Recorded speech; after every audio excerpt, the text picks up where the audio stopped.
हरे कृष्ण। ओम नमो भगवते वासुदेवाय।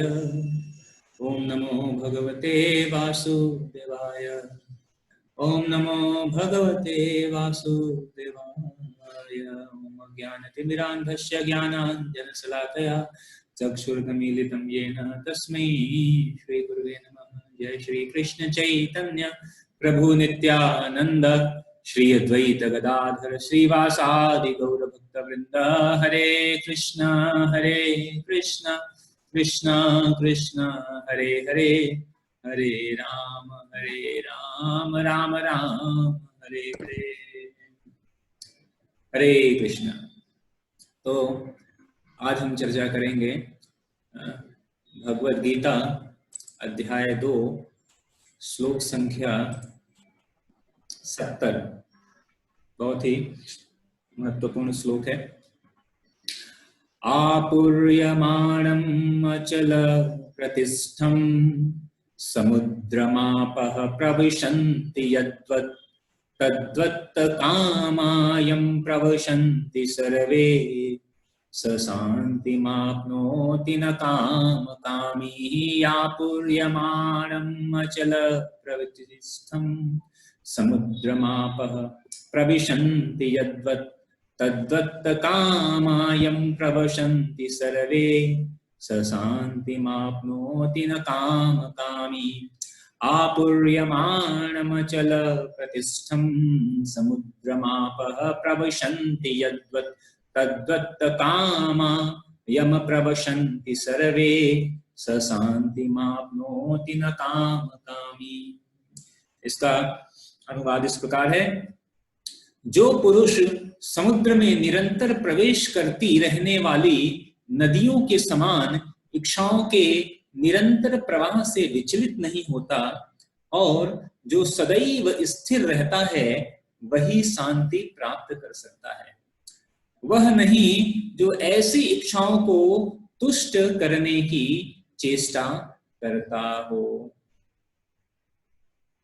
तो यहाँ पर भगवान बता रहे हैं, आपूर्यमाणम् अचलम प्रतिष्ठम समुद्रमापः प्रविशन्ति यद्वत्।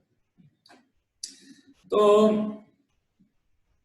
वास्तविक रूप में भगवान यहाँ पर यह बात बताना चाहते हैं, उस भक्त की स्थिति का वर्णन यहाँ पर भगवान कर रहे हैं जो इस भौतिक जगत में रहकर भी जो शांति प्राप्त कर सकता है। अन्यथा कहा जाता है कि इस भौतिक जगत में शांति नहीं है। यह दुखालयम अशाश्वतम, यह जो जगत है दुखों का घर है, यहाँ पर शांति संभव नहीं है। लेकिन भगवान यहाँ पर यह कह रहे हैं, यह विशेष रूप से उन भक्तों के लिए है जो कि भौतिक जगत में भी रहते हुए शांति प्राप्त करते हैं। तो कौन है ऐसा, या कैसे ऐसा हो सकता है कि भौतिक जगत में रहते हुए भी सामान्यतः शांति का अर्थ होता है कि दुख, शांति का मतलब सामान्यतः शांति का अर्थ होता है कि दुख को भूल जाना, दुख को भूल जाना, दुख को याद न रखना, कष्ट को याद न रखना, वो क्या है, शांति। लेकिन वास्तविक शांति ये नहीं है। वास्तविक शांति कहते हैं कि भगवान जिस शांति की बात कर रहे हैं वह किसी भौतिक उपायों से प्राप्त नहीं हो सकती है। तो वो कौन सी शांति है? तो भगवान भगवद गीता में यह बात बताते हैं, 18वें अध्याय के 62वें श्लोक में भगवान कहते हैं, तत्प्रसादात् परां शांतिं प्राप्यसि। भगवान क्या कहते हैं इसमें, जो परमेश्वर हमारे हृदय में स्थित है उसी की प्रसन्नता से परम शांति प्राप्त होती है। जो परमेश्वर हमारे हृदय में स्थित है उसकी अगर प्रसन्नता हो जाए, वो प्रसन्न हो जाए, तो परम शांति, तो परम शांति की प्राप्ति होती है। इसका अर्थ है कि हमें श्री कृष्ण भावना के अभ्यास के द्वारा, या श्री कृष्ण जो भावना या भक्ति का जो हम अभ्यास कर रहे हैं, इस श्री कृष्ण भावना के अभ्यास के द्वारा अथवा श्री कृष्ण भावना के विकास के द्वारा, इन दोनों या अभ्यास और विकास के द्वारा हृदय स्थित श्री कृष्ण को प्रसन्न करना, भगवान को हमें प्रसन्न करना। और जब भगवान प्रसन्न हो जाए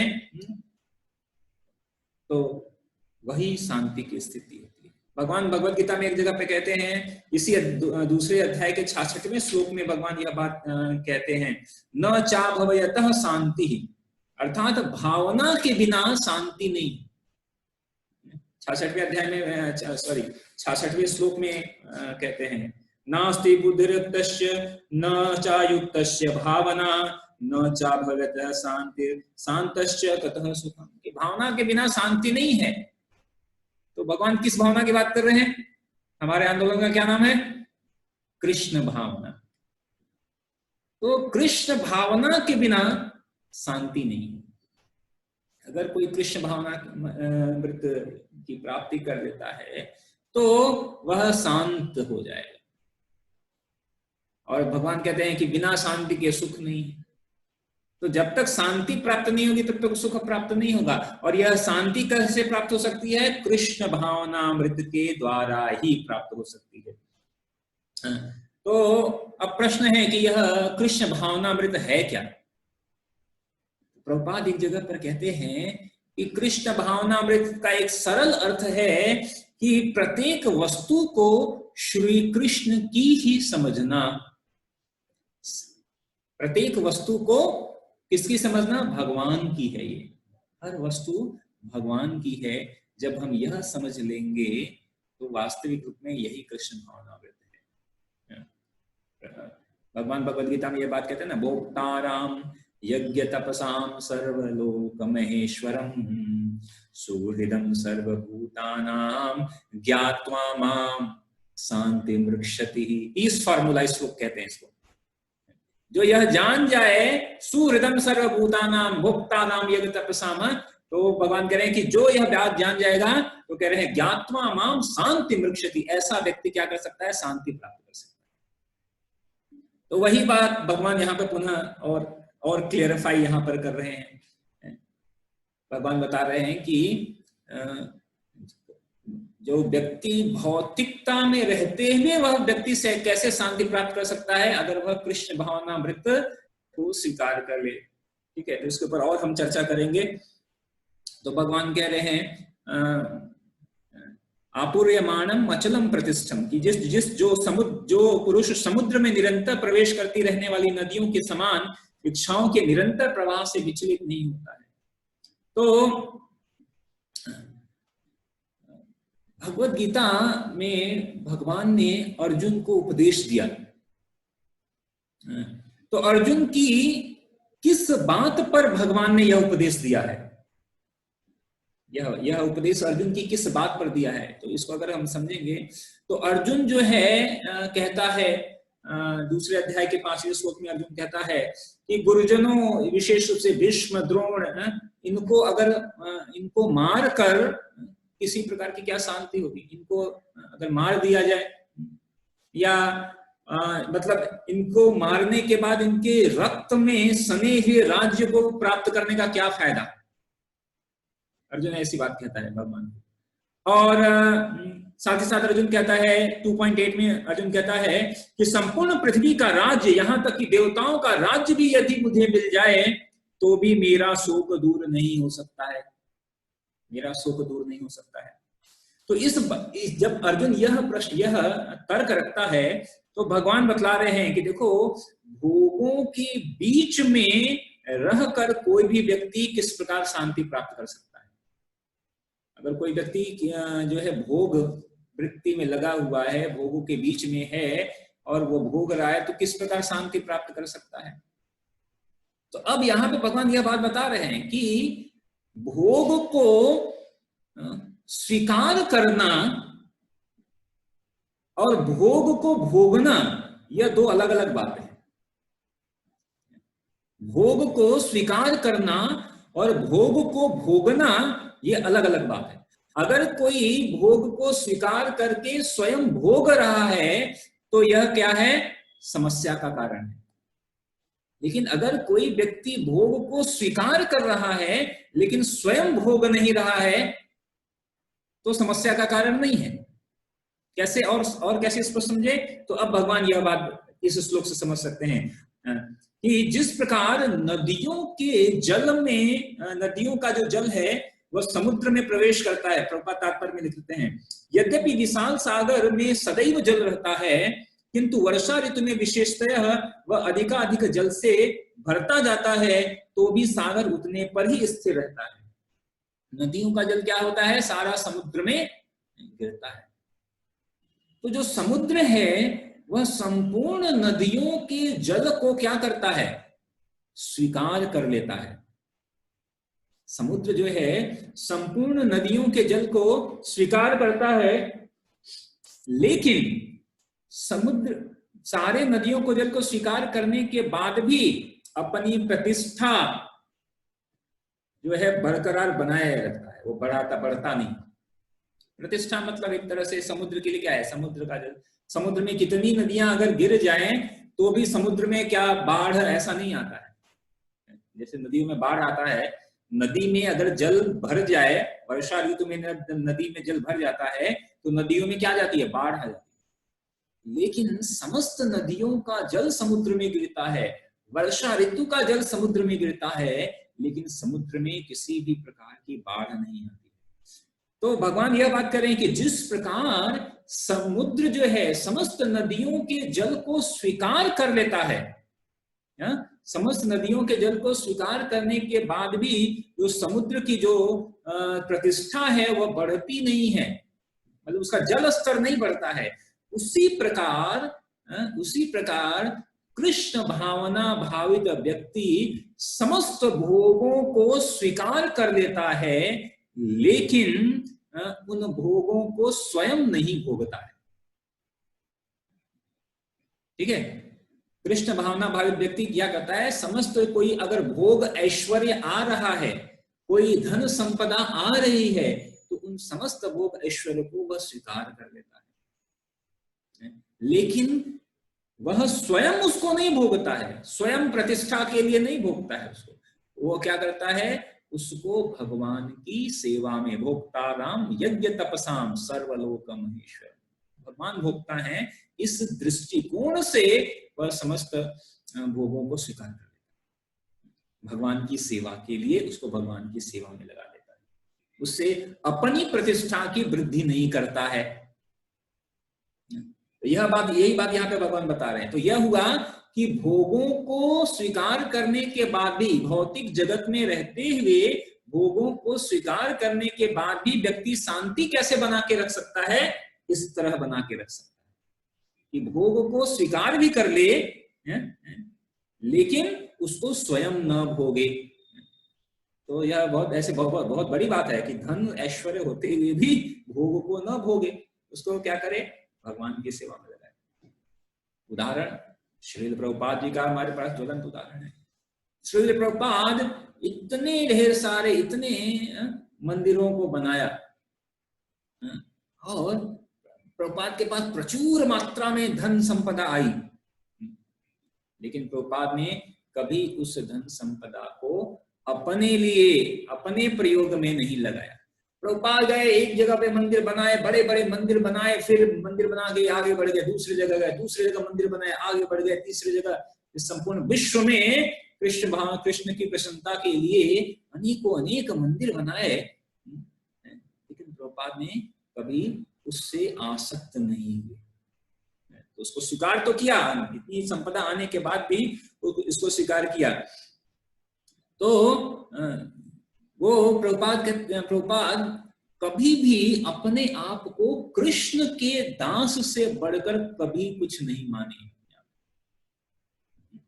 हमेशा वो कहते थे कि मैं तो कृष्ण का एक तुच्छ सा दास हूं। नहीं तो इतने बड़े संस्था, देखिए कई जगह भौतिक जगत में क्या होता है कि कोई व्यक्ति आता है, बहुत बड़ी संस्था बनाता है, तो उस व्यक्ति के नाम पर वो संस्था आ जाती है। उस व्यक्ति के नाम पर संस्था हो जाती है, और फिर कुछ समय के पश्चात भगवान का नाम हटकर वो व्यक्ति के नाम से संस्था और उस व्यक्ति की ही पूजा पद्धति शुरू हो जाती है। लेकिन प्रभुपाद ने कभी ऐसा नहीं कहा, बल्कि एक बार प्रभुपाद के एक ऐसा सुन रहा था किसी वक्तव्य में, एक बार किसी ने प्रभुपाद को कहा कि Prabhupada you are a god. Prabhupada ने उसको बहुत डांटा। प्रभुपाद ने कहा no, we are the servant of Krishna, we are servant, हम भगवान के सेवक हैं, हम भगवान के जो है हम भगवान कभी नहीं बन सकते हैं, हम भगवान के तुच्छ सेवक हैं। तो प्रभुपाद ने इसको बहुत ही क्लैरिफाई किया हर जगह, अपने पुस्तकों में भी और अपने वक्तव्य में हर बार प्रभुपाद इस बात पर इतना जोर देते रहे। इसी कारण है कि प्रभुपाद के भगवत धाम जाने के बाद भी यह प्रभुपाद ने चूंकि पहले से ही इस पर इतना जोर दिया था कि जो है कि फिर यह विघटित नहीं हुआ, यह इसमें अपभ्रंश नहीं आए। अन्यथा जो विशेष रूप से जो फाउंडर आचार्य, संस्थापक आचार्य के जाने के बाद भी लोग कई बार उसको, उनके जो फॉलोवर है उनको किसी को भगवान बना देते हैं, ये भगवान हो गया ऐसा। तो इसीलिए प्रभुपाद ने अपने नाम पे नहीं, इसका नाम क्या रखा, अंतरराष्ट्रीय कृष्ण भावनामृत संघ। एक बार किसी ने कहा था कि प्रभुपाद अगर आप इसका नाम अंतरराष्ट्रीय international society for God consciousness, Prabhupada ने कहा कि नहीं, हम जानते हैं हु इज गॉड, तो Krishna is the supreme personality of godhead, तो हम रखेंगे international society for Krishna consciousness. Prabhupada की ऐसी स्थिति थी। और पांडव की स्थिति, पांडव की स्थिति, जो पांडव थे, युधिष्ठिर महाराज ने जब वह भगवान की कृपा से जब उनको इंद्रप्रस्थ का राज्य मिला और उसके बाद उन्होंने राजसु यज्ञ किया। राजसु यज्ञ क्या है, कोई सामान्य व्यक्ति नहीं कर सकता है। राजसु यज्ञ व्यक्ति जब करता है तो संपूर्ण उस पृथ्वी पर, प्लेनेट पर जितने भी राजा होते हैं उनको सेवाओं में नियुक्त किया जाता है। तो जो लोग मित्रवत होते हैं उनको वह जो है खुशी से शामिल होते हैं, और जो लोग द्वेष हैं तो उनको वो हराकर उनसे जबरदस्ती सेवा कराते हैं। मतलब जब कोई राजस्व यज्ञ करता है तो संपूर्ण पृथ्वी का शासक बन जाता है, सब लोग उसके अधीन होते हैं। तो कोई कहेगा कि अरे युधिष्ठिर महाराज ने राजस्व यज्ञ किया तो मतलब वो अपनी प्रतिष्ठा को बढ़ाना चाहते थे, अपना मान बढ़ाना चाहते थे। नहीं, युधिष्ठिर महाराज ने राजस्व यज्ञ इसलिए किया कि वह कृष्ण का मान बढ़ा सके, भगवान का मान बढ़ा सके, भगवान का मान बढ़ा सके, भगवान की सेवा कर सके। तो ये दिखाना चाहते थे कि जो भगवान की सेवा करता है, जो भगवान के सानिध्य में, संरक्षण में रहता है, उस व्यक्ति को देखिए किसी भी प्रकार की कोई कमी नहीं होती है, उसका कोई नुकसान नहीं कर सकता है। भगवान यह युधिष्ठिर महाराज यह संदेश देना चाहते थे कि अगर कोई भगवान के संरक्षण में है तो बड़ी से बड़ी समस्याओं में भी उसका कोई बिगाड़ नहीं हो सकता है। तो युधिष्ठिर महाराज ने राजसु यज्ञ किया, लेकिन उस राजसु यज्ञ में सर्वप्रथम पूज्य किसको बनाया, भगवान श्री कृष्ण को बनाया, भगवान श्री कृष्ण की पूजा की सर्वप्रथम, प्रथम पूज्य। तो इस प्रकार देख सकते हैं कि उन्होंने संपूर्ण मतलब चक्रवर्ती सम्राट बनने का जो टाइटल उसको तो लिया, राजस्व यज्ञ का जो भोग स्वीकार किया, लेकिन उस भोग को भगवान की सेवा में अर्पित कर दिया। तो यह बहुत ही महत्वपूर्ण है। आगे कहते हैं कि सशांति मापनोति, कि शांति, वास्तविक रूप में शांति का मतलब क्या है। तो अभी हम चर्चा कर रहे थे कि सामान्य लोक में शांति का वास्तविक एक अर्थ यह भी है, शांति का हम कह सकते हैं कि भय से मुक्ति, भय और दुख से मुक्ति, दुख और भय से यह मुक्ति, वह शांति। तो प्रभुपाद यहाँ पे कह रहे हैं कि भगवान ने यह कहा कि भोगों को प्राप्त करने पर भी भक्त अचल प्रतिष्ठा रहता है, अर्थात वह भोगों के द्वारा अपनी प्रतिष्ठा नहीं बढ़ाता है। तो स्पष्ट है कि उन भोगों के द्वारा वह किसकी प्रतिष्ठा बढ़ाएगा, भगवान की प्रतिष्ठा बढ़ा रहता है। इस प्रकार प्रत्येक वस्तु को जब भगवान की सेवा में जब भक्त लगाता है तो वो क्या होगा, वह जन्म मृत्यु के इस चक्र से, इस भय से मुक्त हो जाएगा।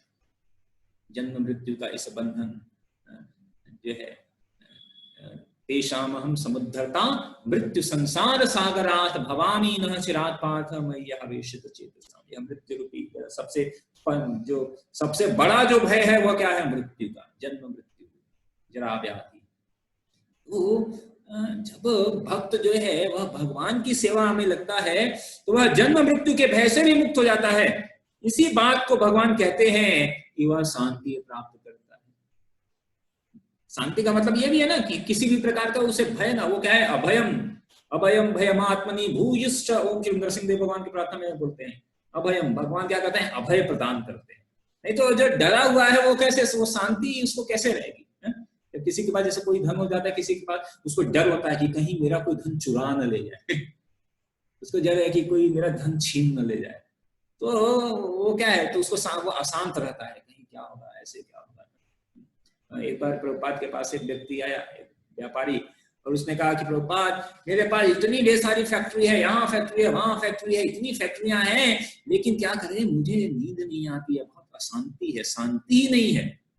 प्रभुपाद ने कहा ओके, प्रभुपाद ने कहा ओके, ऐसा करो कि आप अपनी सारी फैक्ट्रियां हमें दे दो और आप आराम से सो आप अपनी सारी फैक्ट्रियां हमें दे दो और आपको मंदिर में आ जाओ, खाओ प्रसाद खाओ, भजन करो और सो आराम से, और हम we will take care of your factories. वो व्यक्ति डर गया। ठीक है स्वामी जी, ऐसा करता हूँ, मैं बाद में आता हूँ, मिलता हूँ। प्रभुपाद ने कहा ठीक है। उन्होंने कहा कोई बात नहीं, आप अपना एड्रेस लेकर जाओ, हम आपसे। उसने कहा नहीं, हम प्रभुपाद मैं आपको कांटेक्ट करूंगा। प्रभुपाद ने कहा नहीं, हम भी चाहते हैं कि हम आपको कांटेक्ट करें, आप अपना एड्रेस लिखवा के जाओ। वो व्यक्ति वहां से ऐसा भागा कि तो लोग जो है शांति नहीं, शांति क्यों नहीं है? अशांति का कारण क्या है? यह सारे क्यों अशांति है? क्योंकि उनको वह स्वयं भोगना चाहते हैं। ठीक है, वास्तविक रूप में धन और ऐश्वर्य यह जो है, यह अशांति का कारण नहीं होता है, अशांति का कारण है। लक्ष्मी जो है वह अशांति, लोग कहते हैं ना कि लक्ष्मी जो है वह अशांति, नहीं, लक्ष्मी अशांति का कारण नहीं होती। अशांति का कारण यह है कि उस लक्ष्मी को जब कोई स्वयं भोगना प्रारंभ कर देता है तो वह अशांति का कारण होता है। क्योंकि लक्ष्मी किसकी जो है, लक्ष्मी का स्वामी कौन है? लक्ष्मीपति भगवान विष्णु कृष्ण। तो अगर कोई जब लक्ष्मी को भोग करना चाहता है, ऐश्वर्य को भोग करना चाहता है, तब जाकर उसको समस्या होगी, तब वह समस्या का कारण हो जाएगा। तो आगे भगवान और क्या कहते हैं? न शांति मापनोति न काम कामी। जो कामनाओं को चाहने वाला जो है, कामनाओं को जो चाहने वाला है, ऐसे व्यक्ति को कभी भी शांति नहीं मिलेगी। तो कहते हैं कि जो व्यक्ति कामनाओं को चाहता है वह भोगों को प्राप्त कर शांति नहीं प्राप्त कर सकता, भोगों को प्राप्त कर शांति नहीं प्राप्त कर सकता। जो व्यक्ति भोगों को प्राप्त कर उन्हें भोगना चाहता है वह शांति नहीं प्राप्त करेगा, बल्कि अशांति प्राप्त करेगा। अशांति प्राप्त करने का अर्थ है कि वह और भी अधिकाधिक क्या होगा? भयभीत हो जाएगा और डर जाएगा और भयभीत हो जाएगा। तो इसीलिए शास्त्र में कहा गया है, पुत्रदापि धन भाजाम भीति सर्वत्रैषा विहितारिति। इसका मतलब है कि जो लोग धन का उपयोग अपनी प्रतिष्ठा के लिए करते हैं, जो लोग धन का उपयोग अपनी प्रतिष्ठा के लिए करते हैं, उनके लिए उनको अपने ही पुत्र से भी भय रहता है, उनको अपने ही पुत्र से भय रहता है। और आजकल समाज में ऐसा दिखा जाता है कि कोई बहुत धनी पिता है, पुत्र ने क्या किया, उसको उसका संपत्ति पूरा छीन कर उसको जो है या प्राप्त करने के लिए उसको मार दिया। ऐसे अनेकों किस तरह के होते हैं। तो जब चैतन्य महाप्रभु संकीर्तन आंदोलन का नेतृत्व करते थे, तो एक हुसैन शाह नाम का एक राजा था, नवाब। उसने कहा कि देखो ये जो चैतन्य महाप्रभु है ये निश्चित ही भगवान है। क्यों क्यों उसने ऐसा कहा कि देखो बिना किसी वेतन के, चैतन्य महाप्रभु को कह रहे बिना किसी वेतन के इनके जो सेवक है वह इनकी सेवा करते हैं, इनके लिए सब कुछ करने के लिए तैयार हैं, इनको इनका अनुसरण करते हैं सब कुछ। लेकिन मैं नवाब हूं, लेकिन अगर मैं प्रतिदिन अगर अपने सैनिकों को अगर भोजन नहीं दूं, प्रतिदिन भोजन न दूं, तो ये सैनिक तो मेरे ही विरुद्ध जो है ही कार्य कर दें, मेरे ही विरुद्ध कार्य कर दें। ये यहाँ तक कि अगर मैं इनको वेतन देना बंद कर दूं तो ये मेरे को ही मार डालेंगे। तो इनको अपना बनाए रखने के लिए मैं इनको प्रतिदिन भोजन देना पड़ता है, प्रतिदिन इनका जो है वेतन और हर महीने वेतन देना पड़ता है, अन्यथा ये मेरे विरुद्ध ही कार्य करेंगे। लेकिन ये देखिए चैतन्य महाप्रभु ये जो है किसी को वेतन नहीं दे रहे हैं, लेकिन सभी लोग इनके अनुसरण कर रहे हैं। तो निश्चित ही ये तो संभव केवल कौन कर सकता है? भगवान। भगवान ही कर सकते हैं कि हजारों हजारों करोड़ों लोगों को प्रेमवश प्रेम में जो है प्रेम देकर प्रेम प्रदान करके सारे लोग संकीर्तन पागलों की भांति संकीर्तन कर रहे हैं। ये केवल संभव सामान्य के लिए यह संभव बात नहीं है, अन्यथा सामान्य व्यक्ति जो है उसको ये ऐसा स्ट्रगल करना पड़ता है। तो आगे साथ ही साथ चैतन्य चरितामृत में यह भी बात की जाती है कि जो श्री प्रभुपाद यह बात कहते हैं कि जब काम कामी की बात आती है तो प्रभुपाद कहते हैं कि यह जो कामी है यह 3 प्रकार के होते हैं। कौन कौन से? पहला बताया कि एक है भुक्ति कामी। भुक्ति कामी मतलब कर्मी, जो चाहता है जो कर्म करे उस कर्म को स्वयं भोगना चाहता है, ठीक है, तो भुक्ति कामी। दूसरा है मुक्ति कामी। मुक्ति कामी मतलब उसको मुक्ति चाहिए, मुक्ति चाहिए। जैसे विशेष रूप से जो ज्ञानी होते हैं वो क्या चाहते हैं? मुक्ति चाहते हैं। जन्म मृत्यु जरा व्याधि, जन्म मृत्यु जरा व्याधि, इन सबसे क्या चाहते हैं? वो मुक्ति चाहते हैं, मुक्त होना चाहते हैं। लेकिन भगवान की वो सेवा नहीं करना चाहते, भगवान की सेवा नहीं करना चाहते, वो चाहते हैं बस मैं मुक्त हो जाऊं बस, और कुछ नहीं। और फिर एक होते हैं सिद्धि कामी। सिद्धि कामी जो है जो योगी होते हैं उनको सिद्धि अनेकों प्रकार की अड़िमा गरिमा लघिमा प्रतिमा प्राप्त प्रताप सिद्ध वसित्व ऐसी सिद्धि चाहिए।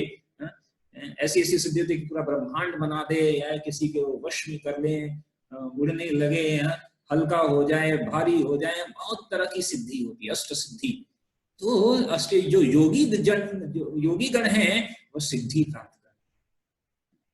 तो चैतन्य चरितामृत में कहा गया है कि भुक्ति मुक्ति सिद्धि कामी, भुक्ति मुक्ति सिद्धि कामी सकल अशांत, और कृष्ण भक्त निष्काम अतैव शांत। चाहे कोई मुक्ति कामी हो, चाहे यहां तक कि कोई मुक्ति का भी प्राप्त करना चाहिए, लिबरेशन, मुक्ति प्राप्त करता है, धर्म अर्थ काम मोक्ष। सामान्यतः यही जो अवधारणा भौतिक जगत में अगर जो लोग थोड़ी सी आध्यात्मिकता की भी बात करते हैं तो वो कहां तक बात करते हैं? धर्म अर्थ काम मोक्ष, मोक्ष मुक्ति चाहिए भाई, मुक्त होना चाहते हैं, तो मुक्ति कामी। लेकिन ऐसे मुक्ति कामी भी अशांत रहते हैं, सिद्धि कामी भी अशांत रहते हैं, इतनी बड़ी बड़ी सिद्धि प्राप्त करने के बाद भी वह अशांत रहते हैं। तो केवल शांत कौन रह सकता है? वह है कृष्ण भक्त। और उसका कारण क्या है? कि वह निष्काम है। कृष्ण भक्त निष्काम, वह निष्काम है, वह केवल और केवल भगवान की सेवा करता है। तो इसलिए यह वहां पे बताया जा रहा है कि भौतिक जगत में रहते हुए भी वह शांति कौन प्राप्त कर सकता है? कृष्ण भक्त निष्काम अतैव शांत। जो कृष्ण भक्त है वह निष्काम है। जैसे समुद्र में अनेकों प्रकार की नदियों का जल आने के बाद भी समुद्र जो है गर्वित नहीं होता है, उसी प्रकार जो भक्त गण हैं वह सारे ऐश्वर्य धन सब चीज को स्वीकार कर लेते हैं, लेकिन स्वयं गर्वित नहीं होते हैं, अपनी प्रतिष्ठा नहीं बढ़ाते हैं, वह सब कुछ भगवान की सेवा में प्रयुक्त करते हैं। तो इस प्रकार जब सब कुछ भगवान की सेवा में प्रयुक्त करता है व्यक्ति, तो ऐसा व्यक्ति जो है भोगों के बीच में रहते हुए भोगों को स्वीकार करने के बाद भी वह उन भोगों को भगवान की सेवा में लगाकर आराम से शांति प्राप्त करता है। तो भगवान यहां पर यही इसी बात की पुष्टि कर रहे हैं। हरे कृष्ण। किसी का कोई प्रश्न है तो